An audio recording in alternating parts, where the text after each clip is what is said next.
Assalamualaikum warahmatullahi wabarakatuh. Perkenalkan, nama saya Nurjana, calon pegawai negeri sipil pada Dinas Kependudukan dan Pencatatan Sipil Kabupaten Barito Kuala. Saat ini saya sedang mengikuti pelatihan dasar tahun 2025 Angkatan 4. Salah satu agenda penting dalam pelatihan dasar ini adalah agenda 1 yang di dalamnya terdapat kegiatan identifikasi isu kontemporer sesuai tugas pokok dan fungsi di lingkungan kerja. Untuk itu, mari kita mulai dengan memahami terlebih dahulu tugas pokok dan fungsi dari analis sumber daya manusia aparatur ahli pertama sesuai dengan Permenpan RB nomor 37 tahun 2020. Berdasarkan hasil identifikasi terhadap tugas dan fungsi, saya menemukan 5 tupoksi yang pelaksanaannya belum mencapai tingkat optimal, yaitu yang pertama, belum optimalnya pendataan dan penataan informasi kepegawaian, khususnya terkait riwayat jabatan, pendidikan, pelatihan, dan kompetensi ASN yang seharusnya digunakan sebagai dasar perencanaan kebutuhan ASN. Yang kedua, belum maksimalnya pemanfaatan sistem monitoring dan evaluasi kinerja ASN, walaupun tersedia aplikasi e-kinerja namun belum dimanfaatkan secara optimal. Yang ketiga, belum adanya mekanisme tindak lanjut yang jelas dari hasil penilaian kinerja, seperti rekomendasi pembinaan, pengembangan kompetensi, atau promosi pegawai, sehingga pemberian reward belum berbasis merit. Yang kelima, belum adanya sistem terintegrasi dalam penyusunan kebutuhan ASN berbasis analisis jabatan dan data kompetensi yang seharusnya menjadi fondasi pengembangan SDM jangka panjang. Kelima tupoksi yang belum optimal tersebut kemudian saya telah lebih lanjut menggunakan metode APKL. Berikut adalah hasil analisis 5 tupoksi menggunakan metode APKL, yaitu aktual, problematik, kehalayakan, dan kelayakan. Dari hasil ini terlihat bahwa beberapa tupoksi memiliki skor tinggi. Setelah dilakukan pemeringkatan melalui metode APKL, seluruh tupoksi tersebut dianalisis lebih lanjut menggunakan pendekatan USG, urgensi, keseriusan, dan potensi pertumbuhan dampak masalah.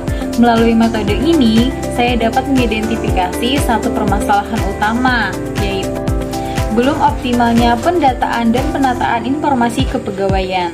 Untuk memperjelas akar permasalahan serta dampak yang ditimbulkan dari permasalahan utama tersebut, saya menyusun diagram pohon masalah. Berakar dari kurangnya pemahaman ASN tentang pentingnya pendataan kepegawaian, belum ada SOP baku tentang proses pengumpulan dan updating data, sistem informasi kepegawaian yang belum dimanfaatkan secara maksimal, belum ada kebijakan internal mengenai pendataan ASN, dan budaya kerja belum mendukung dokumentasi dan pendataan ASN, sehingga menyebabkan data kepegawaian belum tertata dan belum tersedia database yang lengkap, valid, dan terintegrasi, dan mengakibatkan tidak optimalnya perencanaan kebutuhan ASN, pengambilan keputusan strategis, penempatan pegawai sesuai dengan kompetensi, dan pelayanan administrasi kepegawaian, serta pelaksanaan reformasi birokrasi. Sebagai tindak lanjut dari identifikasi masalah, saya menyusun pohon sasaran untuk merumuskan upaya perbaikan yang dapat dilakukan. Setelah menyusun pohon sasaran, saya mengembangkan pohon alternatif untuk menjajaki berbagai solusi yang memungkinkan dalam mengatasi masalah tersebut.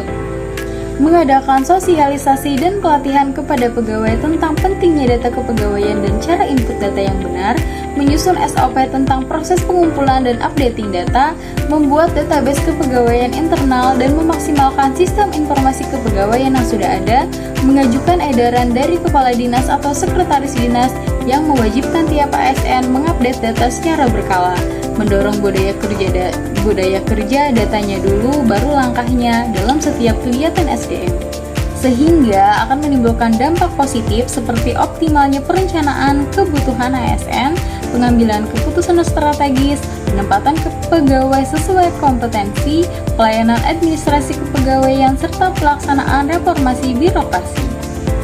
Dengan tersusunnya diagram pohon alternatif ini, saya telah mengidentifikasi berbagai kemungkinan solusi atas permasalahan yang ada. Setiap alternatif memiliki potensi yang mendukung optimalisasi tupoksi analis sumber daya manusia aparatur. Tahap Tahapan ini sekaligus menjadi penutup dari analisis isu kontemporer yang saya lakukan pada agenda 1 pelatihan dasar CPNS. Demikian pemaparan isu kontemporer yang dapat saya sampaikan. Semoga ini dapat dijadikan sebagai bahan diskusi untuk perbaikan bersama ke depan. Terima kasih atas waktunya.